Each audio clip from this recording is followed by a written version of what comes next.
늦가을의 차가운 바람이 전방 군사 도시의 삭막한 거리를 휩쓸고 지나가며 행인들의 옷깃을 여미게 만들었지만 강지원의 발걸음은 그 어느 때보다 가벼웠습니다.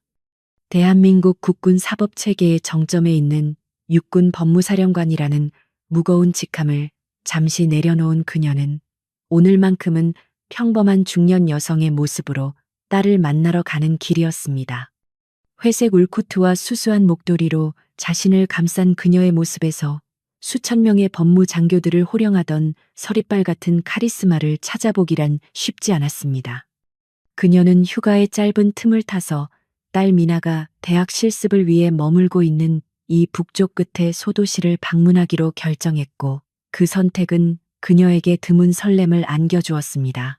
약속 장소인 시내 중심가의 작은 카페에 들어서자 따뜻한 커피 향기와 함께 창가에 앉아있는 딸의 익숙한 뒷모습이 눈에 들어왔고, 지원의 입가에는 저절로 미소가 번졌습니다. 미나는 엄마의 등장에 놀란 듯 눈을 크게 뜨더니 이내 환하게 웃으며 자리에서 일어나 두 팔을 벌려 엄마를 맞이했고, 지원은 딸의 온기를 느끼며 긴장이 풀리는 것을 느꼈습니다. 모녀는 자리에 마주 앉아 그동안 밀린 이야기를 나누기 시작했는데, 주로 미나의 실습 생활과 지원의 건강에 대한 소소한 걱정들이 주를 이루었습니다. 창밖으로 지나가는 군용 트럭들의 거친 소음조차도 오랜만에 만난 두 사람의 오붓한 시간을 방해하기에는 역부족인 것처럼 보였습니다. 1시간 남짓의 평온한 대화가 이어진 후 두 사람은 저녁 식사를 하기 위해 예약해둔 식당으로 향하기 위해 카페를 나섰는데, 거리는 아까보다 훨씬 더 어둑해져 있었습니다. 군사도시 특유의 긴장감이 감도는 거리에는 외출 나온 병사들과 인근 부대의 간부들이 삼삼오오 짝을 지어 다니고 있었고, 네온사인은 차가운 공기 속에서 위태롭게 깜빡였습니다.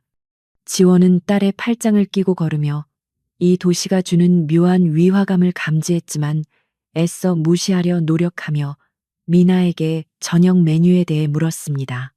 그러나 그들의 평화로운 저녁 산책은 골목 어귀에서 들려오는 거친 고함 소리와 무언가가 둔탁하게 부딪히는 소리에 의해 산산조각 나고 말았습니다.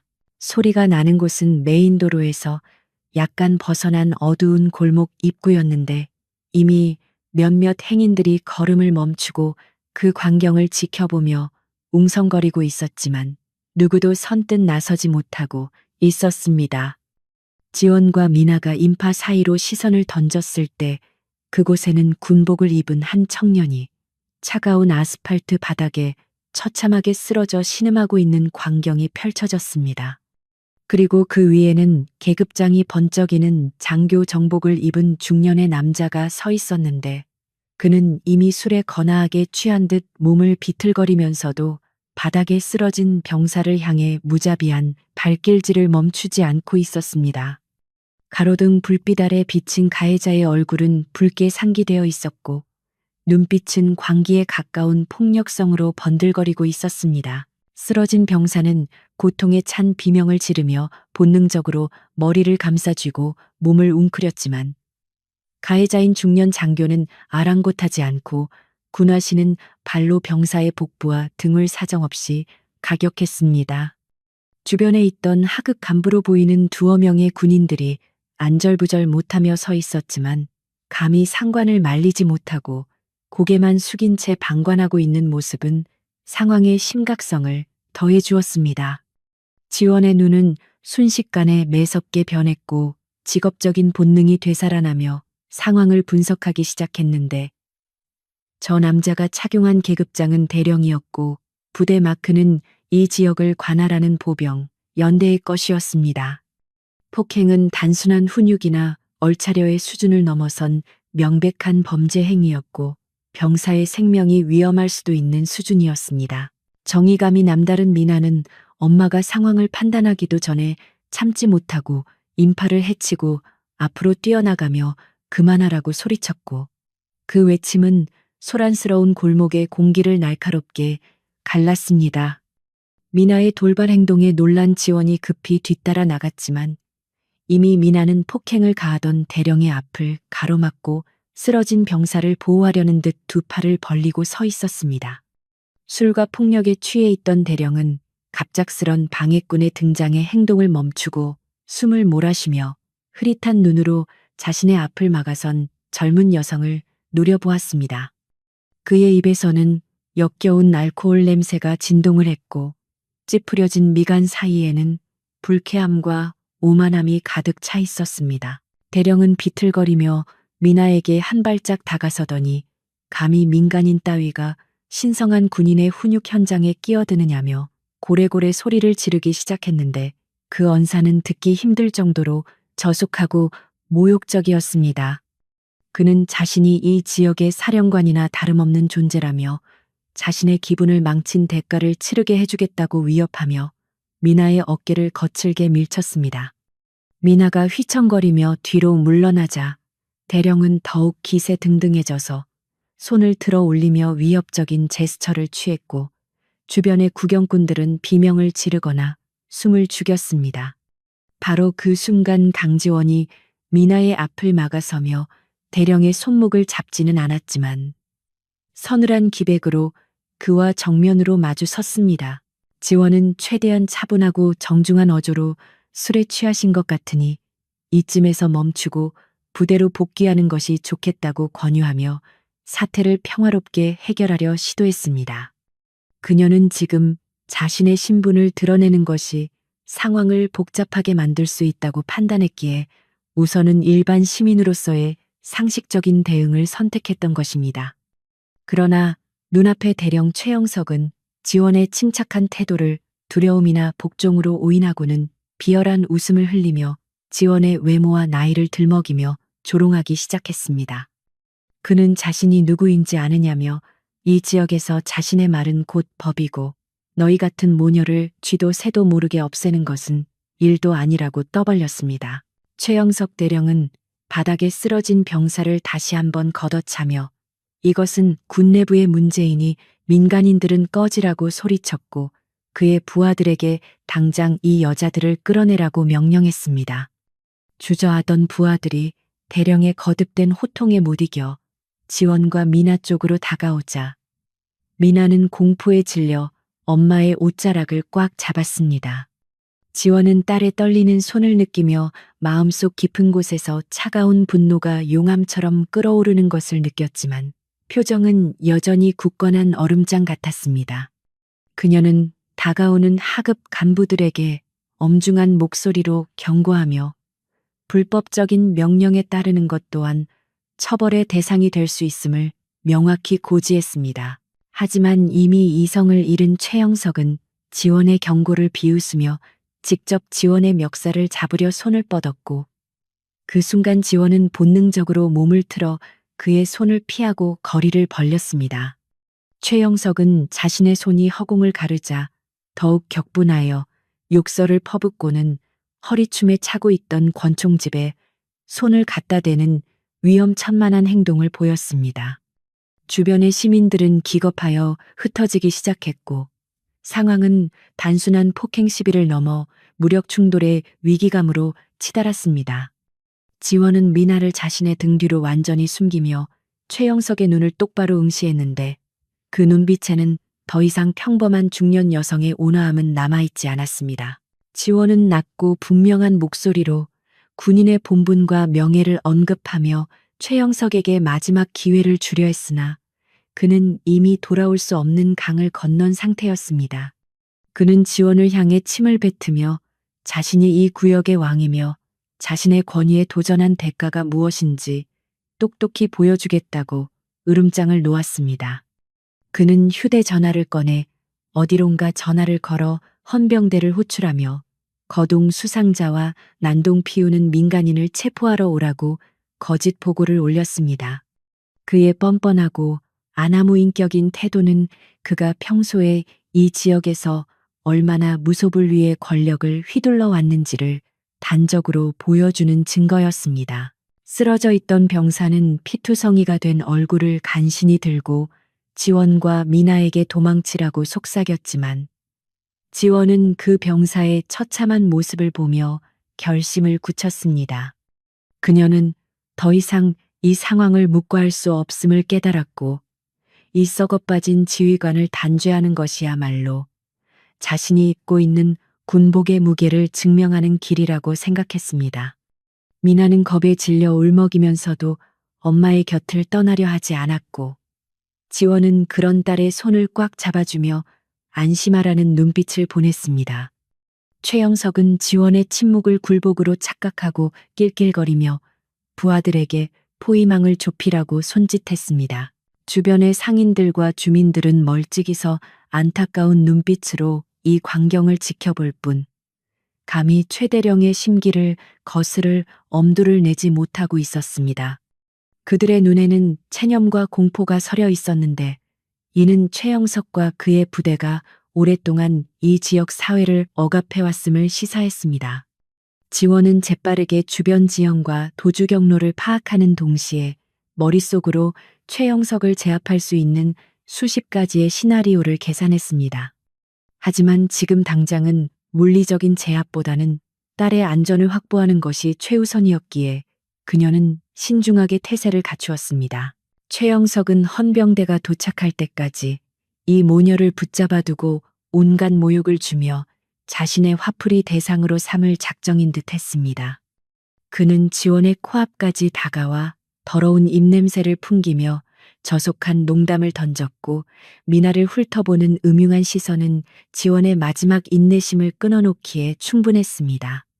지원의 손은 주머니 속에 있는 비상 호출용 특수 단말기를 꽉 쥐었고 엄지손가락은 작동 버튼 위에 올려져 있었습니다.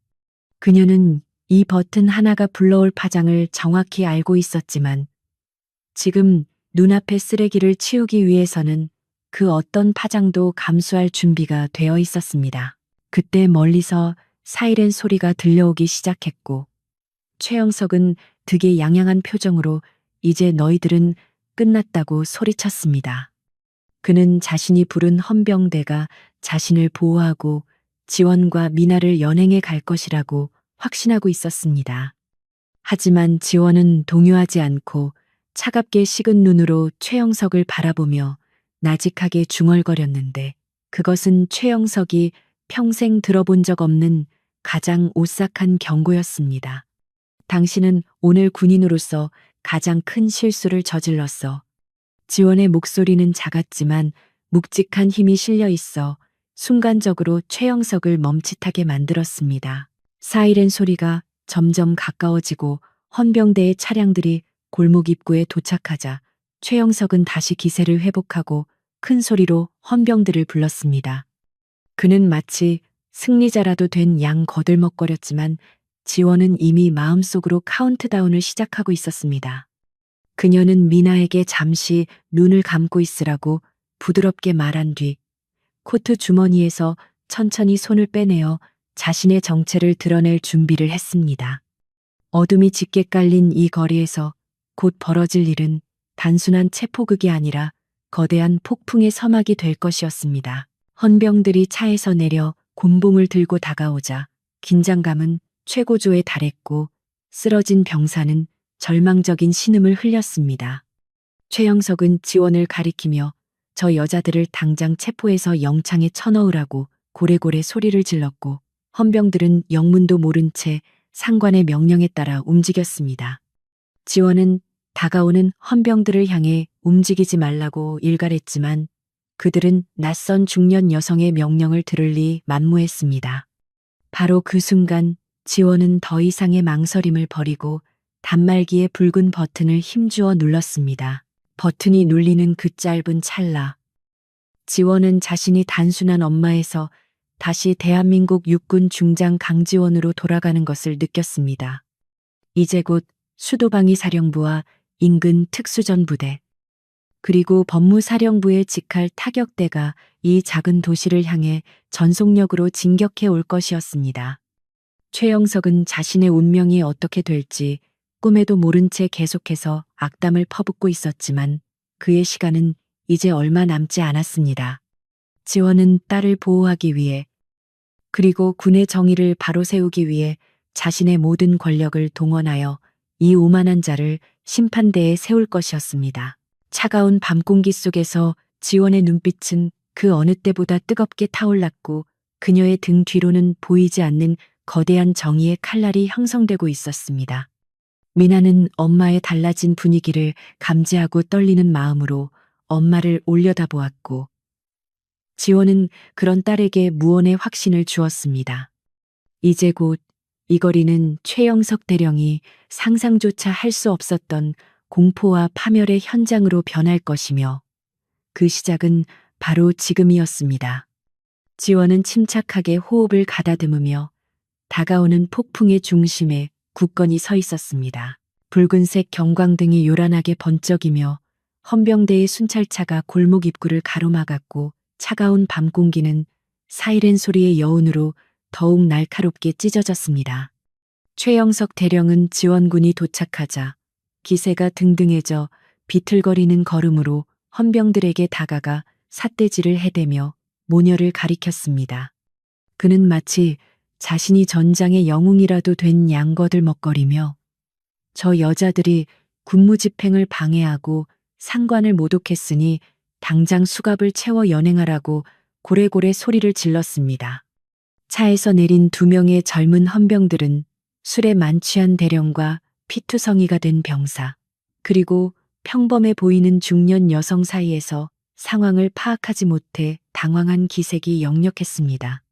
하지만 그들은 이 지역에서 절대 권력을 휘두르는 최대령의 명령을 거역할 수 없어 주저하며 진압봉을 고쳐쥐고 지원 쪽으로 발걸음을 옮겼습니다. 강지원은 다가오는 헌병들을 향해 손바닥을 들어 보이며 그 자리에 멈추라는 단호한 제스처를 취했고 그녀의 눈빛은 헌병들을 압도할 만큼 강렬했습니다. 그녀는 침착하지만 울림 있는 목소리로 헌병들에게 지금 당신들이 따르려는 명령은 명백한 불법이며 민간인에 대한 부당한 체포는 직권 남용에 해당한다고 경고했습니다. 지원은 군형법의 조항을 정확하게 인용하며 현재 상황에서 헌병들이 해야 할 일은 가해자인 최대령을 진정시키고 피해 병사를 병원으로 이송하는 것이라고 논리정연하게 설명했습니다.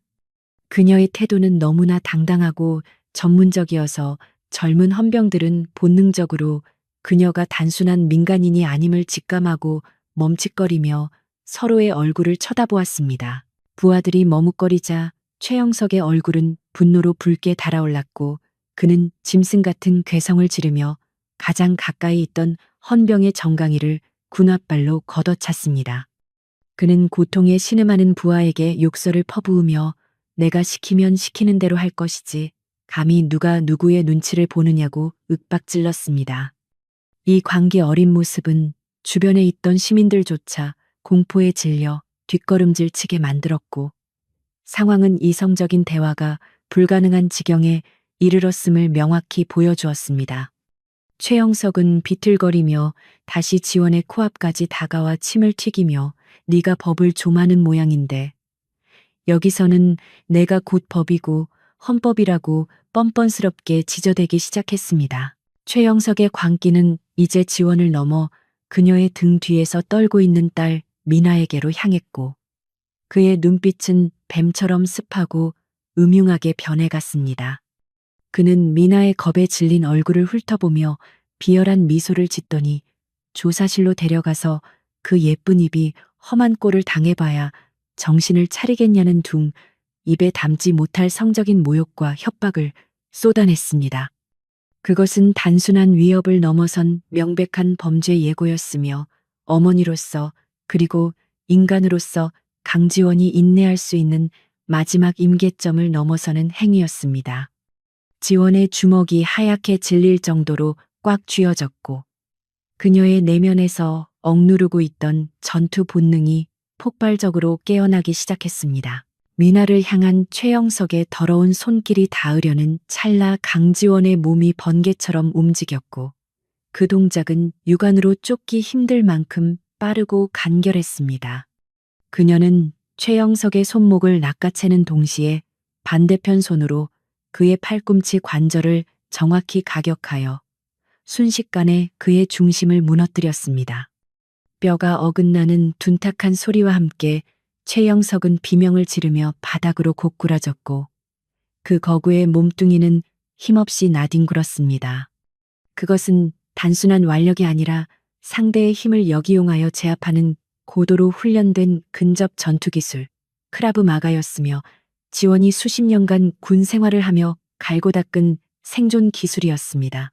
상관이 순식간에 제압당하는 것을 목격한 헌병들은 충격에 빠져 잠시 멍하니 서 있다가 이내 반사적으로 달려들며 지원을 향해 진압봉을 휘둘렀습니다.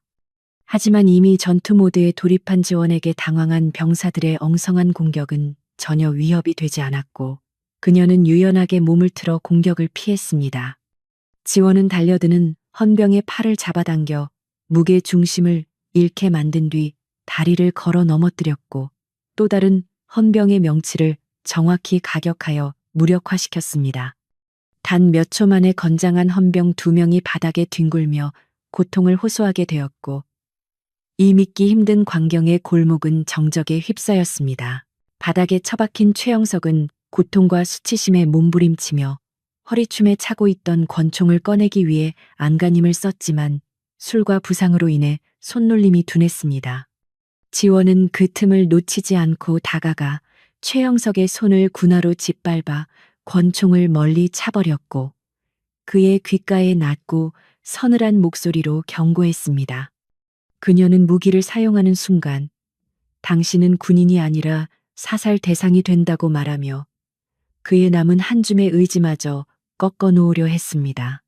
최영석은 공포에 질린 눈으로 지원을 올려다보았지만 여전히 상황 파악을 못하고 지원 병력을 부르라고 악을 쓰며 발악했습니다. 지원은 더 이상 지체할 시간이 없음을 판단하고 멍하니 서 있는 미나의 손목을 잡아채며 신속하게 현장을 벗어나기 위해 움직였습니다. 지금은 몇 명의 헌병을 제압했지만 곧 최영석의 무전으로 인해 부대 전체가 움직일 것이고 그렇게 되면 아무리 지원이라도 미나를 보호하며 싸우기엔 역부족이었습니다. 그녀는 골목의 지형지물을 이용하여 시야를 차단하고 추격자들의 동선을 꼬아놓기 위해 복잡한 시장 통로 쪽으로 방향을 틀었습니다. 미나는 엄마의 놀라운 모습에 경악하면서도 본능적으로 엄마를 믿고 필사적으로 발을 맞추어 달리기 시작했습니다. 시장 통로를 빠져나와 좁은 뒷골목으로 접어들자 멀리서 굉음을 울리며 달려오는 군용 트럭들의 소리가 들려오기 시작했고 도시 전체에 비상 사이렌이 울려 퍼졌습니다. 최영석이 기어코 비상 소집령을 내린 것이 분명했고 이는 그가 자신의 치부를 덮기 위해 공권력을 사유화하여 전면전을 선포한 것이나 다름없었습니다. 지원은 잠시 멈춰서서 숨을 고르며 미나의 상태를 살폈는데 다행히 다친 곳은 없었지만 얼굴이 창백하게 질려 있었습니다. 그녀는 딸의 어깨를 감싸 안으며 곧 모든 것이 끝날 테니 조금만 더 참으라고 안심시켰습니다. 지원은 골목의 어두운 구석에 몸을 숨기고 다시 한번 주머니 속의 특수 단말기를 확인했는데 화면에는 수신 완료라는 메시지와 함께 작전 개시를 알리는 붉은색 코드가 전멸하고 있었습니다. 그녀가 누른 버튼은 단순한 구조 요청이 아니라 법무사령관 직속의 최정예 타격대인 사법경찰 특임대를 호출하는 코드 제로 발령이었습니다. 이제 수도권 인근에 대기 중이던 헬기 부대와 특수 요원들이 이 작은 도시를 향해 초음속으로 날아오고 있을 것이며 그들의 목표는 오직 하나였습니다. 그것은 반란에 준하는 하극상을 저지른 해당 부대를 무장 해제시키고 지휘관을 생포하는 것이었습니다. 한편 거리로 다시 기어나온 최영석은 피투성이가 된 채로 무전기를 붙잡고 도시의 모든 출입구를 봉쇄하고 쥐새끼 한 마리도 빠져나가지 못하게 하라고 고함쳤습니다. 그는 자신이 건드린 상대가 누구인지 상상조차 하지 못한 채 오직 복수심에 불타올라 자신의 무덤을 깊게 파고 있었습니다. 그의 명령에 따라 무장한 병력들이 시내 곳곳에 배치되기 시작했고 평화롭던 도시는 순식간에 계엄령이 선포된 듯한 살벌한 분위기로 변했습니다. 시민들은 공포에 질려 집 안으로 숨어들었고 거리는 완전한 무법천지가 되었습니다. 지원은 멀리서 들려오는 헬기 프로펠러 소리에 희미한 진동을 감지하고 입가에 옅은 미소를 띄었는데 그것은 사냥꾼이 사냥감의 목덜미를 물기 직전에 짓는 표정과 닮아 있었습니다. 그녀는 미나에게 이제 곧 진짜 쇼가 시작될 것이라고 속삭이며 카운트다운을 하듯 하늘을 올려다보았습니다. 최영석이 자신의 왕국이라고 믿었던 이 도시는 곧 그를 심판할 거대한 감옥이자 단두대가 될 운명이었습니다. 밤하늘을 가르는 묵직한 굉음과 함께 구름 사이로 검은 그림자들의 실루엣이 하나둘씩 모습을 드러내기 시작했습니다. 어둠이 짙게 깔린 상가 건물 뒤편의 낡은 자재 창고 안에서 강지원과 미나는 거친 숨을 몰아쉬며 잠시 몸을 숨기고 있었습니다. 미나는 믿기지 않는다는 눈빛으로 엄마를 바라보며 도대체 지금 무슨 일이 벌어지고 있는 것이냐고 떨리는 목소리로 물었습니다. 그녀가 평생 동안 알고 지냈던 엄마는 그저 서류 더미에 파묻혀 지내는 꼼꼼한 법률가였지. 이토록 능숙하게 건장한 남자들을 제압하고 군대를 피해 도주하는 전사가 아니었기 때문입니다. 지원은 딸의 헝클어진 머리카락을 부드럽게 정리해주며 엄마를 믿고 조금만 기다리면 모든 것을 설명해 주겠다고 침착한 어조로 딸을 안심시켰습니다.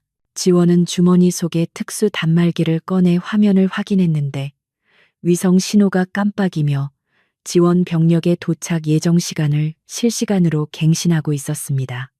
그녀가 발동한 코드는 국방부 장관과 합참의장에게 동시에 직보되는 최상위 등급의 비상 호출로서 이는 단순한 구조 요청이 아니었습니다. 이것은 육군 법무사령관이 직무 수행 중 심각한 위협을 받았거나 군 내부의 중대한 반란 행위를 감지했을 때만 사용되는 절대적인 권한이었습니다. 화면에 표시된 도착 시간은 앞으로 15분 남짓이었고 그 짧지만 영겁 같은 시간 동안 지원은 적진 한가운데서 딸을 지켜내야 했습니다. 한편 부대 상황실로 복귀한 최영석 대령은 부러진 팔에 붕대를 감은 채 고통과 분노로 일그러진 얼굴을 하고 부하들에게 고함을 질러대고 있었습니다. 그는 자신이 당한 수모를 견딜 수 없어 이성을 완전히 상실했고 자신의 권력을 이용해 이 사건을 조작하기로 결심했습니다.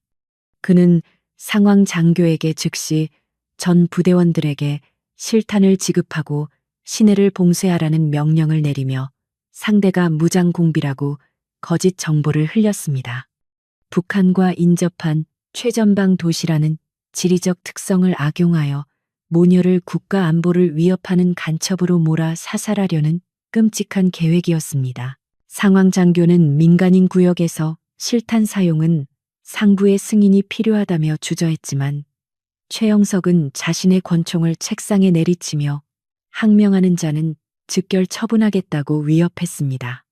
공포에 질린 참모들은 더 이상 이의를 제기하지 못하고 대령의 미친 명령을 예하 부대에 하달하기 시작했습니다. 곧이어 도시 전체에 대간첩 작전을 알리는 불길한 사이렌 소리가 울려 퍼졌고 영문을 모르는 병사들은 실탄이 장전된 소총을 들고 거리로 쏟아져 나왔습니다. 최영석은 CCTV 화면을 노려보며 그 여자가 누구든 간에 오늘 밤 이 도시에서 살아서 나갈 수는 없을 것이라고 이를 갈았습니다. 그 시각 서울에 위치한 육군 법무사령부의 통합관제센터는 붉은색 경고등이 쉴 새 없이 전멸하며 긴박한 상황을 알리고 있었습니다. 사령관의 코드 제로 신호가 수신되자마자 당직 사령은 즉시 비상 매뉴얼을 가동했고 사령부 내의 공기는 순식간에 차갑게 얼어붙었습니다. 이것은 단순한 훈련 상황이 아니었으며 대한민국 군사법 체계의 수장이 직접 위험을 알리는 초유의 사태였기에 모든 요원들은 일사불란하게 움직였습니다. 데이터 분석팀은 신호가 발생한 위치를 정밀 추적하여 해당 지역의 부대 현황과 지휘관 정보를 대형 스크린에 띄웠습니다. 잠시 후 법무사령부 참모장이 굳은 표정으로 상황실에 들어와 지휘봉을 잡았고 그는 스크린에 뜬 최영석 대령의 프로필을 보며 싸늘한 눈빛을 보냈습니다. 그는 즉시 사법경찰 특수임무대인 JSTF의 출동을 명령했는데 이들은 군 내부의 흉악 범죄와 고위급 비리를 처단하기 위해 조직된 인간 흉기들이었습니다. 참모장은 인근 항공작전사령부에 협조를 요청하여 최단 시간 내에 병력을 투입할 수 있는 블랙호크 헬기 편대를 징발했습니다. 그들의 목표는 적군의 침투를 막는 것이 아니라 아군의 탈을 쓴 범죄자 집단을 소탕하고 사령관을 무사히 구출하는 것이었습니다. 어둠 속에서 헬기로터가 돌아가는 굉음과 함께 검은색 전투복을 입은 특수 요원들이 활주로를 박차고 날아오르기 시작했습니다. 그들은 계급장도 이름표도 달지 않은 채 오직 법의 집행자라는 표식만을 가슴에 달고 있었으며 그들의 눈에는 자비가 없었습니다. 헬기 편대는 서울의 야경을 뒤로하고 북쪽을 향해 전속력으로 비행을 시작했고 그 속도는 일반적인 작전 규정을 훨씬 상회하는 수준이었습니다. 무전기를 통해 들려오는 조종사의 보고 소리는 침착했지만 그 안에는 폭풍 전야의 긴장감이 서려 있었습니다. 다시 골목 안의 창고로 돌아와서 지원은 밖에서 들려오는 군화 발소리가 점점 가까워지고 있음을 감지하고 주변의 잡동사니를 이용해 바리케이드를 쳤습니다. 그녀는 쇠파이프 하나를 집어들고 무게 중심을 확인하며 만약의 사태에 대비한 근접 전투 태세를 갖추었습니다. 미나는 공포에 떨면서도 엄마의 등 뒤에서 입을 틀어막고 숨죽여 울고 있었고 지원은 그런 딸에게 시선을 떼지 않으며 무언의 용기를 불어넣었습니다. 이제 곧 들이닥칠 병사들은 자신들이 쫓는 대상이 누구인지조차 모르는 어린 청년들일 것이기에 지원은 최대한 그들을 다치게 하지 않고 제압해야 하는 이중고를 겪게 될 것이었습니다. 그때 창고의 낡은 철문이 쾅하는 소리와 함께 부서지며 수색 조장으로 보이는 중위 1명과 병사 3명이 총구를 겨누고 난입했습니다. 그들은 손전등으로 지원과 미나를 비추며 손들고 나오라고 소리쳤지만 그들의 목소리에는 긴장과 두려움이 섞여 있었습니다. 지원은 눈을 가리는 강렬한 빛 속에서도 조금도 위축되지 않고 당당하게 걸어나가며 그들의 앞을 가로막았습니다. 그녀는 쇠파이프를 천천히 내려놓으며 자신이 투항하는 것처럼 보였지만 온몸의 근육은 폭발적인 움직임을 준비하고 있었습니다. 수색 조장인 중위는 눈앞에 여성이 보여주는 기이할 정도의 침착함에 압도되어 방아쇠에 건 손가락을 주저했습니다. 지원은 중위를 똑바로 응시하며 자네의 지휘관이 내린 명령은 불법이며 지금 총구를 거두지 않으면 군법에 따라 엄중한 처벌을 받게 될 것이라고 경고했습니다. 그녀의 목소리는 낮았지만 그 안에는 수십 년간 수만 명의 부하를 통솔해온 지휘관 특유의 위엄이 서려 있어 중위의 등골을 오싹하게 만들었습니다. 하지만 무전기에서는 계속해서 사살하라는 최영석의 독촉이 빗발치고 있었고 중위는 갈등의 벼랑 끝에 서게 되었습니다.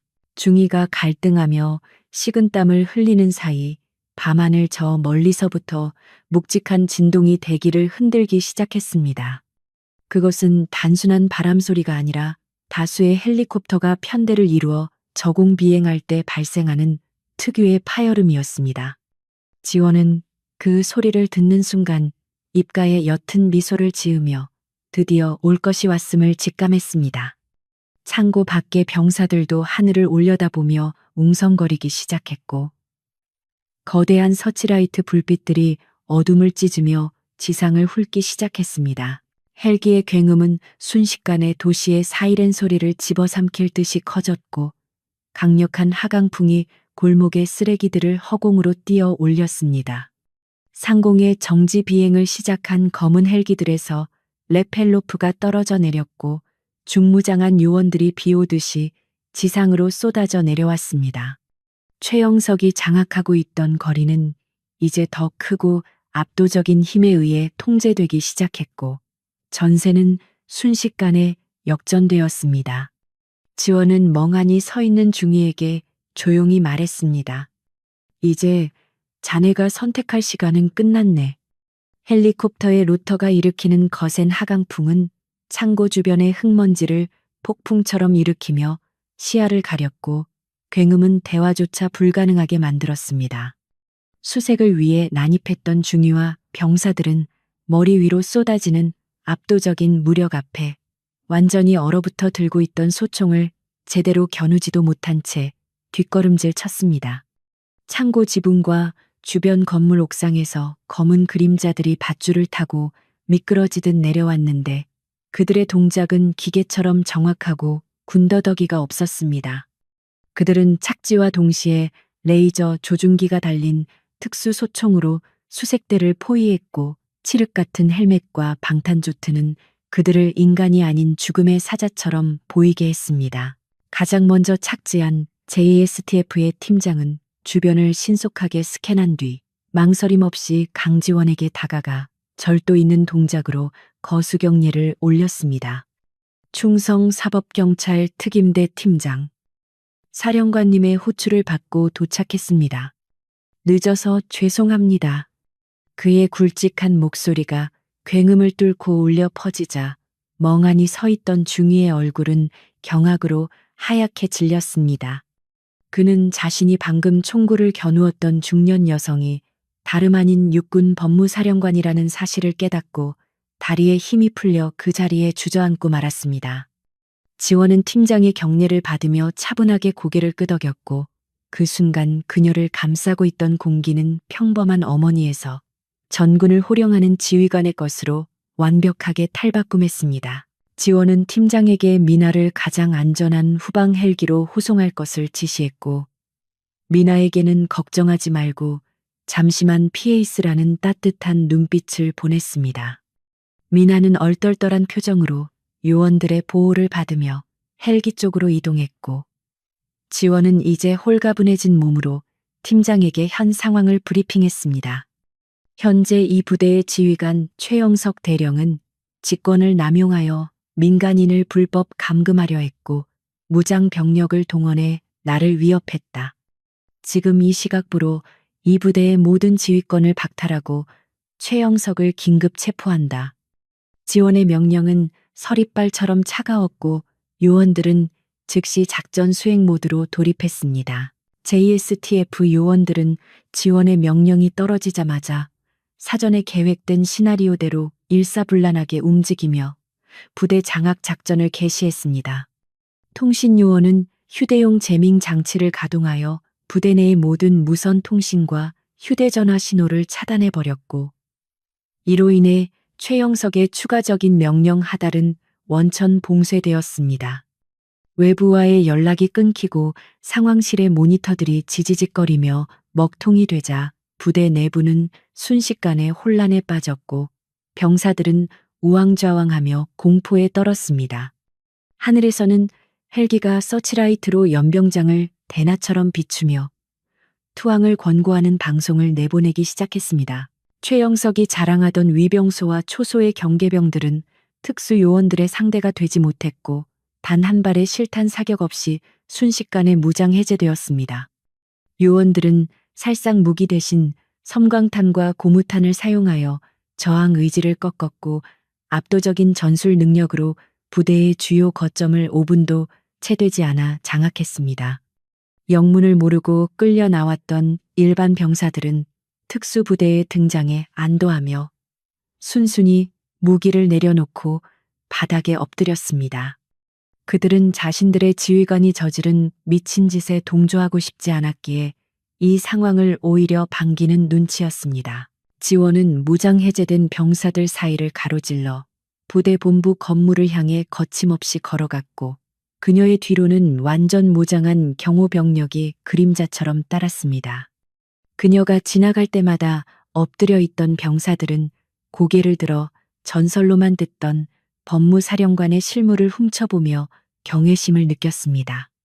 코트 자락을 휘날리며 걷는 그녀의 모습은 전장의 여신과도 같았고 그 당당한 발걸음 소리는 마치 최영석의 심장을 조여오는 카운트다운 소리처럼 들렸습니다. 지원은 본부 건물 입구를 지키고 있던 당직 사관이 겁에 질려 떨고 있는 것을 보고 가볍게 손짓하여 길을 터주게 했습니다. 한편 통신이 두절되고 외부 상황을 알 수 없게 된 최영석은 상황실 안에서 고립된 채 미친 듯이 소리를 지르며 부하들을 닥달하고 있었습니다. 왜 통신이 안 되는 거야? 당장 헌병대 연결해. 그 계집들이 무슨 짓을 한 거야?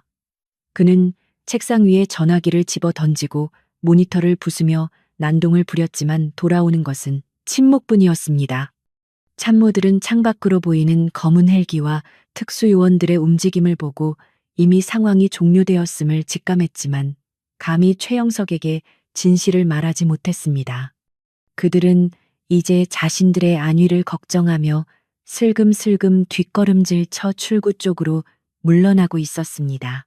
최영석은 권총을 다시 장전하며 직접 나가서 확인하겠다고 고함을 쳤지만 그의 손은 걷잡을 수 없이 떨리고 있었습니다.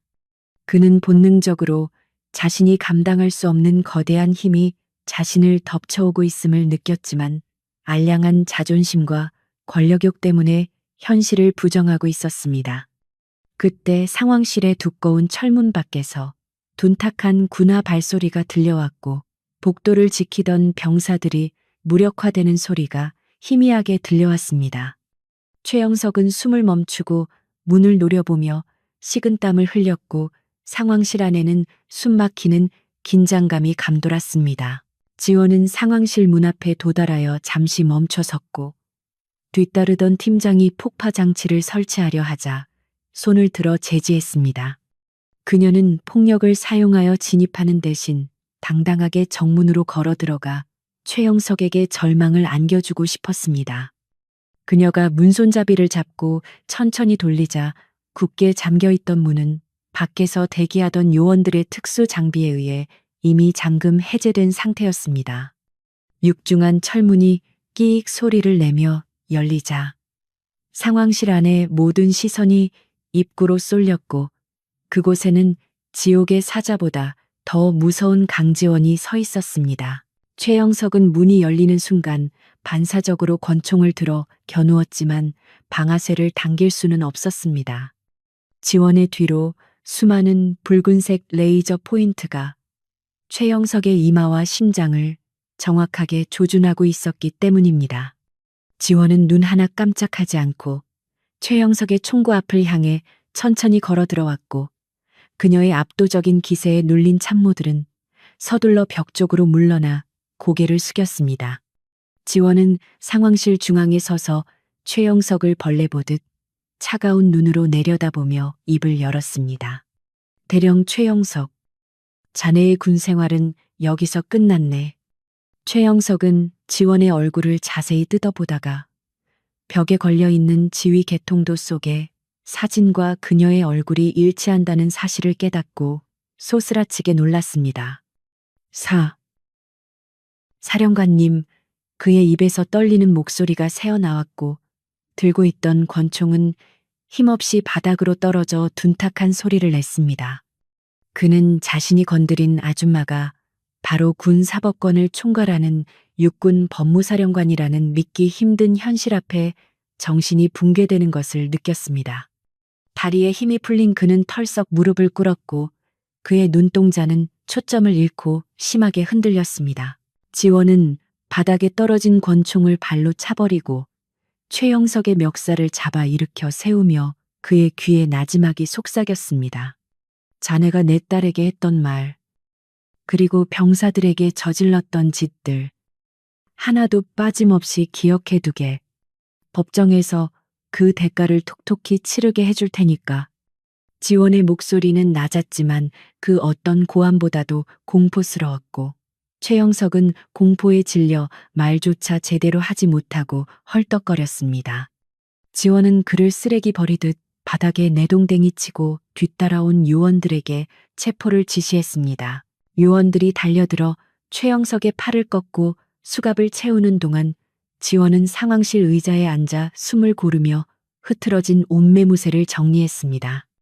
5분 전만 해도 이 지역의 왕으로 군림하던 최영석은 이제 처참한 몰골의 범죄자가 되어 바닥에 얼굴을 처박고 있었습니다. 지원은 참모들에게 당장 부대 운영을 정상화하고 피해 병사를 최고 수준의 병원으로 후송하라고 지시했습니다. 그녀의 명령은 간결하고 명확했으며 혼란에 빠져 있던 상황실은 빠르게 안정을 되찾아가기 시작했습니다.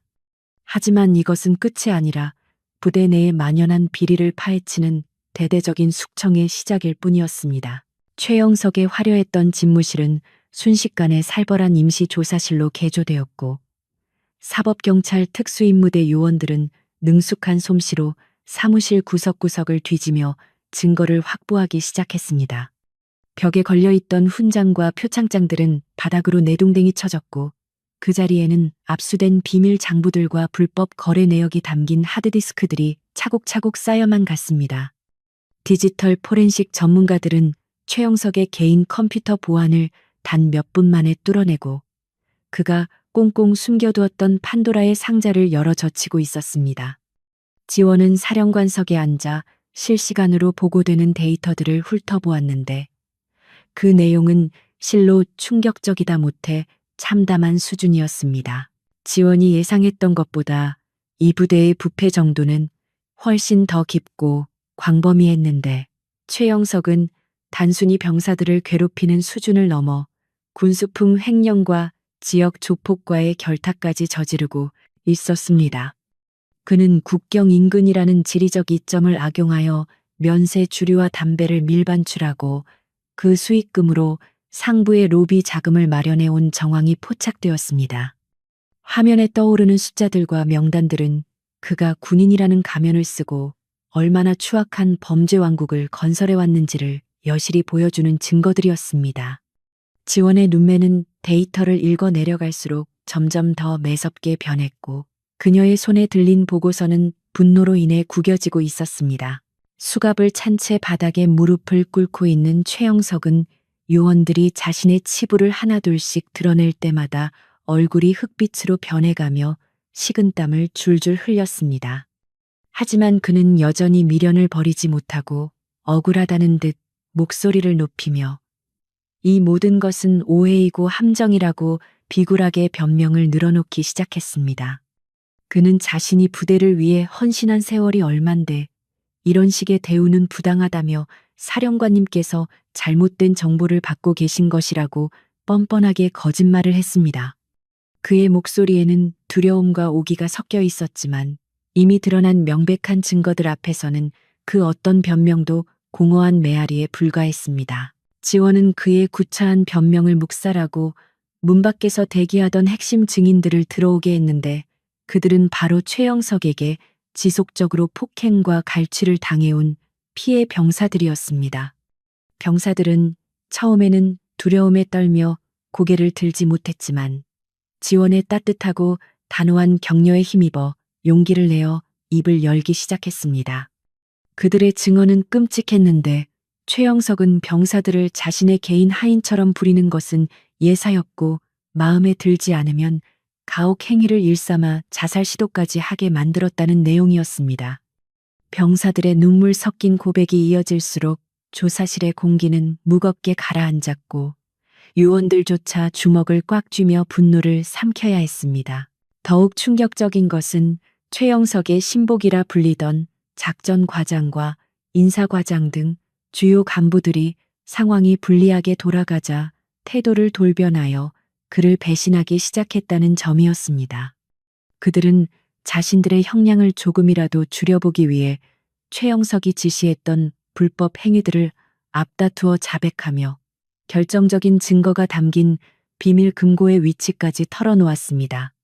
그들은 최영석이 시켜서 어쩔 수 없이 따랐을 뿐이라며 모든 책임을 그에게 떠넘기기에 급급했고 그 모습은 추악한 권력의 말로를 적나라하게 보여주었습니다. 최영석은 믿었던 부하들의 배신에 충격을 받아 입을 다물지 못하고 멍하니 그들을 바라볼 뿐이었습니다. 배신감과 공포에 휩싸인 최영석은 이성을 잃고 날뛰며 자신을 고발한 부하들에게 욕설을 퍼붓다가 요원들에게 제지당해 다시 바닥에 처박혔습니다. 그는 마지막 발악으로 지원을 향해 고개를 쳐들고 자신에게 전화를 걸 수 있는 권리를 달라고 악을 쓰며 요구했습니다. 그는 자신이 군 수뇌부와 정치권의 든든한 배경을 가지고 있다며 전화 한 통이면 너희들 모두를 옷 벗게 만들 수 있다고 헛된 희망을 품고 협박했습니다. 그것은 궁지에 몰린 쥐가 고양이를 무는 격이었지만 지원은 그 모습이 가소롭다는 듯 피식 웃음을 터뜨렸습니다. 지원은 싸늘한 미소를 지으며 책상 위에 놓인 그의 휴대폰을 집어들어 던져주며 어디 한번 마음껏 연결해보라고 기회를 주었습니다. 그녀는 이미 이 상황이 국방부 장관에게까지 보고되었으며 그 어떤 권력자도 명백한 증거 앞에서는 그를 보호해줄 수 없다는 것을 잘 알고 있었습니다. 하지만 최영석은 그것이 자신의 마지막 동아줄이라도 되는 양 떨리는 손으로 휴대폰을 집어들고 급하게 단축 번호를 눌렀습니다. 그는 상대방이 전화를 받자마자 울먹이는 목소리로 사령관님, 저 형석입니다. 저 좀 살려주십시오. 라고 애원했습니다. 스피커폰을 통해 흘러나온 상대방의 목소리는 처음에는 의아해하다가 강지원 중장이 현장에 있다는 최영석의 말을 듣자마자 순식간에 차갑게 돌변했습니다. 전화기 너머의 인물은 상황 파악을 끝내자마자 네가 감히 어디라고 전화를 하느냐며 불똥이 튈까봐 두려워 욕설을 퍼붓고는 매정하게 전화를 끊어버렸습니다. 뚜뚜뚜하는 끊김 신호음만이 적막한 조사실에 울려 퍼졌고 최영석의 얼굴에는 절망을 넘어선 허무함이 깃들었습니다. 그는 자신이 평생을 바쳐 쌓아올린 인맥과 권력이 모래성처럼 허무하게 무너져 내리는 것을 뼈저리게 느껴야 했습니다. 지원은 절망에 빠져 넋이 나간 최영석을 내려다보며 이제 더 이상 기대할 곳은 없으니 법의 심판을 받아들이라고 차갑게 선고했습니다.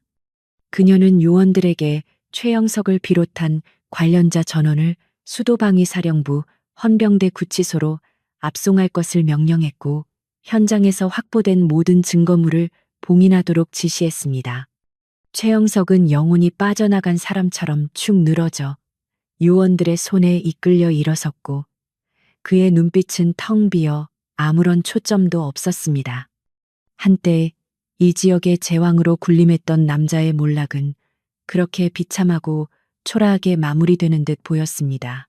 요원들이 최영석을 일으켜 세워 밖으로 끌고 나가자 지원은 잠시 창가에 서서 어두운 밤하늘을 바라보며 긴 한숨을 내쉬었습니다. 거대한 악의 뿌리 하나를 뽑아냈다는 안도감과 함께 군 내부의 썩은 환부를 직접 도려내야 하는 아픔이 동시에 밀려왔기 때문입니다. 하지만 아직 작전은 완전히 끝난 것이 아니었고 죄수들을 안전하게 서울로 이송하는 마지막 임무가 남아 있었습니다. 지원은 다시 한번 군악끈을 단단히 조여매며 마지막까지 긴장의 끈을 놓지 않겠다고 다짐했습니다. 밖으로 끌려 나온 최영석은 차가운 밤 공기를 맞으며 호송 차량으로 이동하면서 흐릿한 눈으로 주변을 살폈는데 그의 눈빛 깊은 곳에서 다시금 기이한 광기가 꿈틀거리고 있었습니다. 그는 모든 것을 잃었다는 절망감 속에서 이대로 끝낼 수는 없다는 비틀린 오기가 생겨났고 주변의 경계가 잠시 느슨해진 틈을 노리기 시작했습니다. 호송 차량의 엔진 소리가 요란하게 울리는 가운데 혼란스러운 현장 분위기는 그에게 마지막이자 가장 위험한 도박을 걸어볼 수 있는 틈새를 제공하고 있었습니다. 폭풍은 지나간 듯 보였지만 그 뒤에는 더 큰 파도가 숨죽여 기다리고 있었던 것입니다. 연병장은 헬기의 거센 소음과 요원들의 고함 소리로 뒤섞여 혼란스러웠고 그 틈바구니에서 죄수들의 이송 작전이 긴박하게 이루어지고 있었습니다. 최영석은 양옆을 붙들고 있는 요원들의 소나기 힘이 잠시 느슨해진 틈을 타서 짐승 같은 본능으로 탈출구를 모색하며 눈동자를 굴렸습니다. 그는 자신의 인생이 이대로 끝날 수 없다는 강한 집착과 오기에 사로잡혀 있었고 이성을 상실한 뇌는 무모한 도박을 명령하고 있었습니다. 차가운 바람이 불어와 흙먼지를 일으키며 시야를 가리는 순간 최영석의 몸이 스프링처럼 튀어 올랐습니다.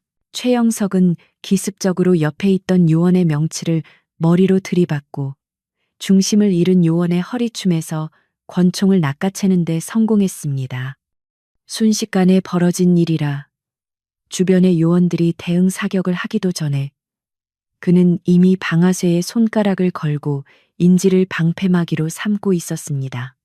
그가 인질로 잡은 사람은 운없게도 현장 정리를 돕던 어린 행정병이었는데 병사는 사색이 되어 비명조차 지르지 못하고 떨고 있었습니다.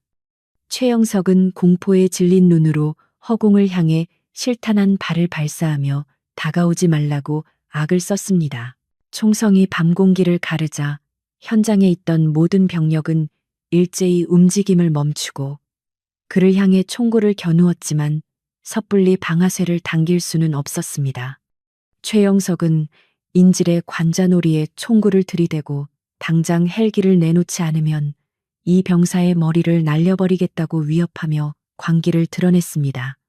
그의 눈은 이미 인간의 것이 아니었고 궁지에 몰린 쥐가 고양이를 물어뜯으려는 살기만이 가득 차 있어 대화가 통할 상대가 아니었습니다. 요원들은 서로 신호를 주고받으며 진입 타이밍을 노렸지만 인질의 안전이 보장되지 않아 대치 상황은 길어졌습니다. 그때 호송 차량 뒤편에서 지휘를 하던 강지원이 천천히 걸어 나오며 요원들에게 총을 내리라는 손짓을 보냈고 그녀의 등장은 좌중을 압도했습니다. 지원은 무전기를 내려놓고 비무장 상태로 최영석의 정면을 향해 뚜벅뚜벅 걸어갔는데 그 걸음걸이에는 한치의 망설임도 없었습니다. 그녀는 인질을 잡고 비겁하게 숨지 말고 자신을 상대하라고 말하며 최영석의 주의를 자신에게로 돌리려 시도했습니다. 지원의 대담한 행동에 요원들은 당황하여 만류하려 했지만 그녀의 눈빛은 절대적인 신뢰와 명령을 담고 있어 누구도 끼어들 수 없었습니다. 최영석은 지원이 무모하게 다가오자 비릿한 웃음을 흘리며 네가 죽고 싶어서 환장했느냐고 조롱했고 총구를 인질에게서 지원에게로 돌렸습니다.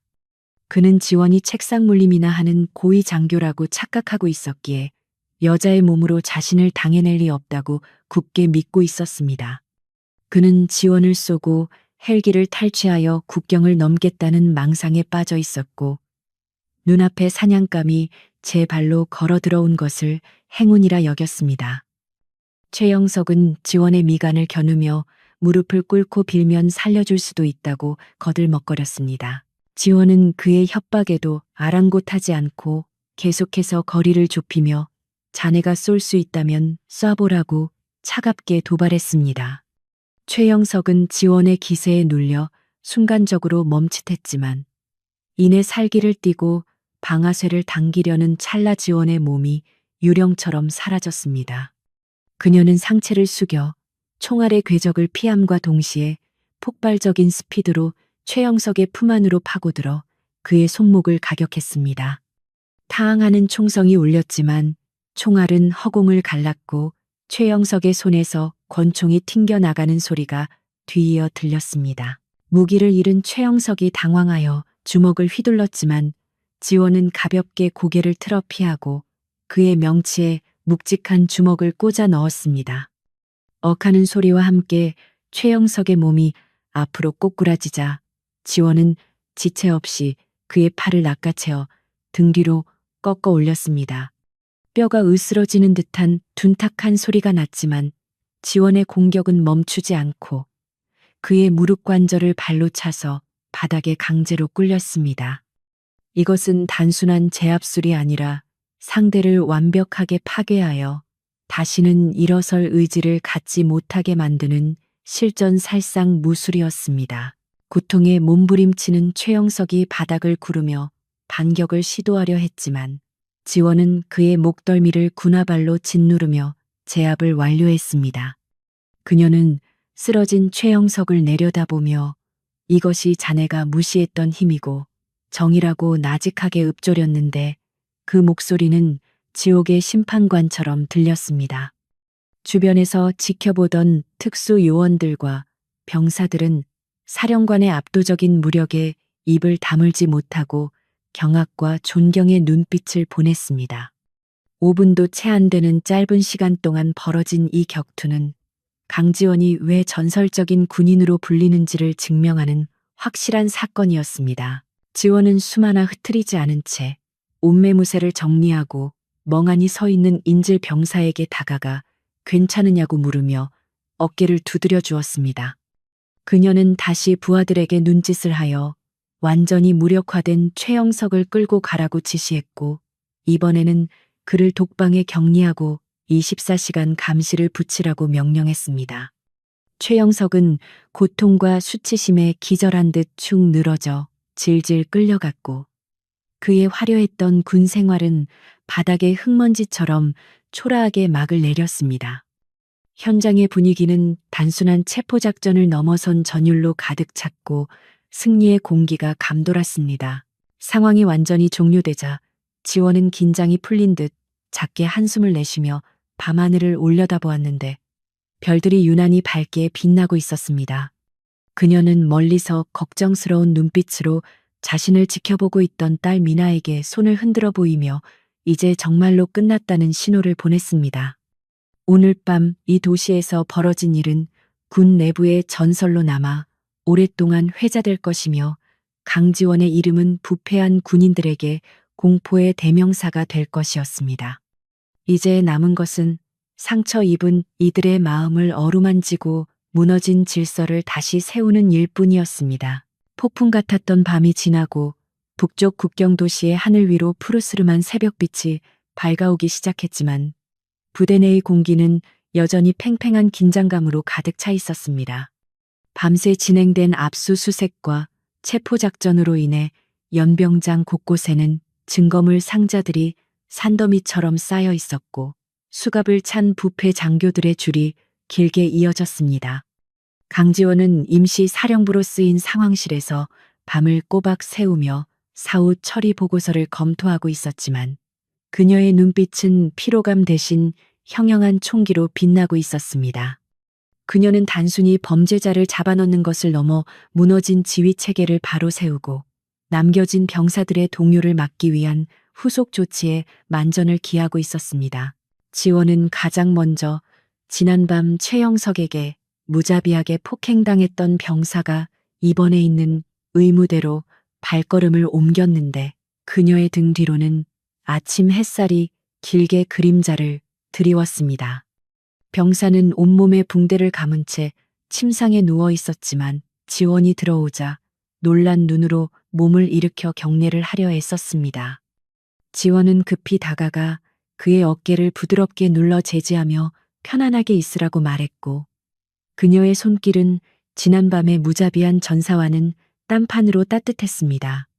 그녀는 병사의 손을 잡고 자네가 잘못한 것은 하나도 없으며 부당한 폭력에 맞선 용기를 치아야 한다고 말하며 병사의 억눌린 마음을 위로했습니다. 병사는 참았던 눈물을 터뜨리며 감사하다는 말을 연발했고 그 모습을 지켜보던 의무대장과 간호장교들의 눈시울도 붉어졌습니다. 지원은 의무대장에게 이 병사가 완치될 때까지 최고의 의료 지원을 아끼지 말 것과 추후 외상 후 스트레스 장애에 대한 상담 치료까지 책임지라고 지시했습니다. 또한 그녀는 이 사건이 병사의 군 생활에 어떤 불이익도 주지 않도록 인사 기록을 직접 챙기겠다고 약속하며 병사에게 든든한 배경이 되어 주었습니다. 이것은 단순한 행정적인 조치가 아니라 상처 입은 부하의 마음을 어루만지는 진정한 지휘관의 모습이었고 그 자리에 있던 모든 이들에게 깊은 울림을 주었습니다. 의무대를 나온 지원은 연병장에 도열해 있는 전 부대원들 앞에 섰는데 수백 명의 병사들이 숨죽여 그녀를 바라보고 있었습니다. 그들의 눈에는 지난밤의 공포가 사라지고 전설적인 사령관을 직접 마주한다는 경외심과 자신들을 괴롭히던 악인들을 처단해준 구원자에 대한 감사가 서려 있었습니다. 지원은 단상에 올라 마이크를 잡고 흔들림 없는 목소리로 군인의 본분과 명예에 대해 짧지만 강렬한 훈시를 시작했습니다. 그녀는 지휘관의 잘못으로 인해 너희들의 명예가 더럽혀질 수는 없으며 오늘부터 이 부대는 새롭게 다시 태어날 것이라고 선언했습니다. 그녀는 또한 국방부에서 파견된 새로운 임시 지휘관을 소개하며 부대 정상화를 위해 병사들이 동요하지 말고 각자의 임무에 충실해 줄 것을 당부했습니다. 병사들은 우렁찬 목소리로 복명복창하며 지원의 명령에 화답했고 연병장을 가득 메운 그들의 함성에는 잃어버렸던 군기가 다시 살아 숨쉬고 있었습니다. 지원은 병사들의 눈빛 하나하나를 마주치며 그들에게 신뢰를 보내주었고 그것은 그 어떤 포상 휴가보다도 병사들의 사기를 높여주는 강력한 동기부여가 되었습니다. 최영석이 공포로 지배했던 이 부대는 이제 강지원이 심어준 자부심과 정의감으로 다시 결속되고 있었습니다. 훈시를 마친 지원은 드디어 모든 짐을 내려놓고 멀리서 자신을 기다리고 있는 딸 미나에게로 향했는데 그녀의 발걸음은 한결 가벼워져 있었습니다. 미나는 헬기장 옆 벤치에 앉아 엄마가 부대원들을 지휘하는 모습을 넋을 잃고 바라보고 있었고 엄마가 다가오자 자리에서 벌떡 일어났습니다. 지난밤에 충격적인 사건들을 겪었음에도 불구하고 미나의 얼굴에는 두려움보다는 엄마에 대한 존경심과 자랑스러움이 가득 차 있었습니다. 그녀는 엄마에게 달려가 품에 안기며 다친 곳은 없는지 물었고 지원은 그런 딸을 꼭 껴안아주며 미안함과 고마움을 전했습니다. 지원은 미나의 머리를 쓰다듬으며 평범한 엄마로서 함께해주지 못하고 이런 험한 꼴을 보여줘서 미안하다고 사과했습니다. 하지만 미나는 고개를 저으며 엄마가 아니었다면 그 병사는 죽었을지도 모른다며 엄마가 내 엄마라서 너무 자랑스럽다고 말했습니다. 그 말은 지원이 수십 년간 군 생활을 하며 들었던 그 어떤 훈장이나 찬사보다도 더 가슴 벅찬 보상이었고 그녀의 눈가에 맺힌 이슬을 닦아내게 만들었습니다. 두 모녀는 아침 햇살 아래서 서로를 의지하며 짧지만 깊은 포옹을 나누었고 그 모습은 전쟁터 같은 부대 풍경 속에서 피어난 한 송이 꽃처럼 아름다웠습니다. 서울로 복귀하기 위해 헬기에 오르기 전 부대의 새로운 지휘관과 간부들이 헬기장까지 배웅을 나왔고 그들은 진심 어린 태도로 거수경례를 올렸습니다. 지원은 그들의 경례를 정중하게 받으며 부디 병사들을 가족처럼 아껴주는 지휘관이 되어달라고 마지막으로 당부했습니다. 헬기의 로터가 힘차게 돌아가기 시작했고 거대한 바람이 일면서 지원과 미나를 태운 기체는 서서히 공중으로 떠올랐습니다.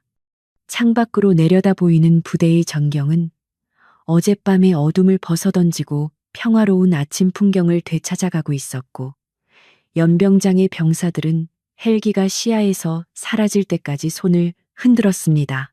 헬기 안에서 미나는 피곤했는지 지원의 어깨에 기대어 잠이 들었고 지원은 창밖으로 펼쳐지는 조국의 산하를 내려다보며 깊은 생각에 잠겼습니다. 이번 사건은 단순히 하나의 부대 비리를 척결한 것을 넘어 군 내부에 만연해 있던 안일함과 도덕적 해이에 경종을 울리는 계기가 될 것이었습니다.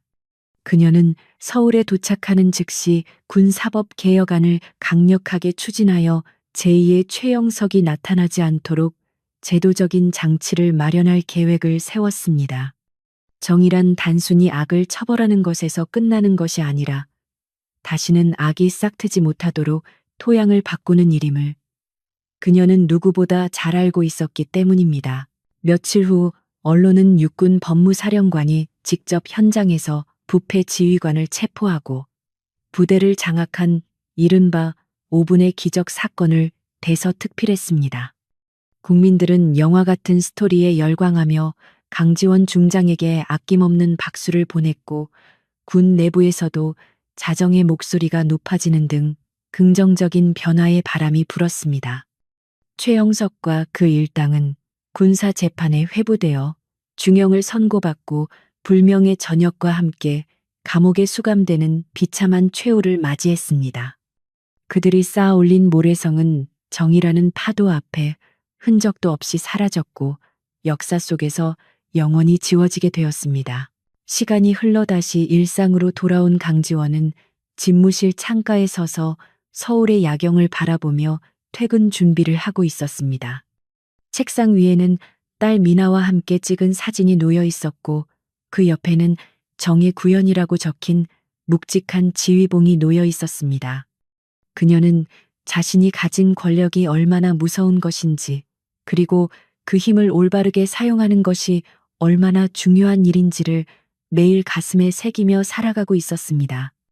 그녀는 군복을 입고 있는 한 타협하지 않는 원칙과 소신으로 대한민국 국군과 국민을 지키는 든든한 방패이자 날카로운 칼이 될 것을 다시 한번 다짐했습니다. 지원은 옷걸이에 걸린 정복을 챙겨 입고 불 꺼진 사무실을 나서며 복도 끝에서 기다리고 있는 부관을 향해 부드러운 미소를 지었습니다. 내일은 또 다른 사건과 과제들이 그녀를 기다리고 있겠지만 그녀는 두려움 없이 그 길을 걸어갈 준비가 되어 있었습니다. 그녀의 발걸음 소리가 또각또각 복도에 울려 퍼질 때마다 어둠은 물러가고 그 자리에는 흔들리지 않는 신념의 빛이 채워지는 듯 했습니다. 전설적인 여성 지휘관 강지원의 이야기는 여기서 끝이 아니라 더 나은 세상을 향한 새로운 시작임을 알리며 밤은 깊어갔습니다.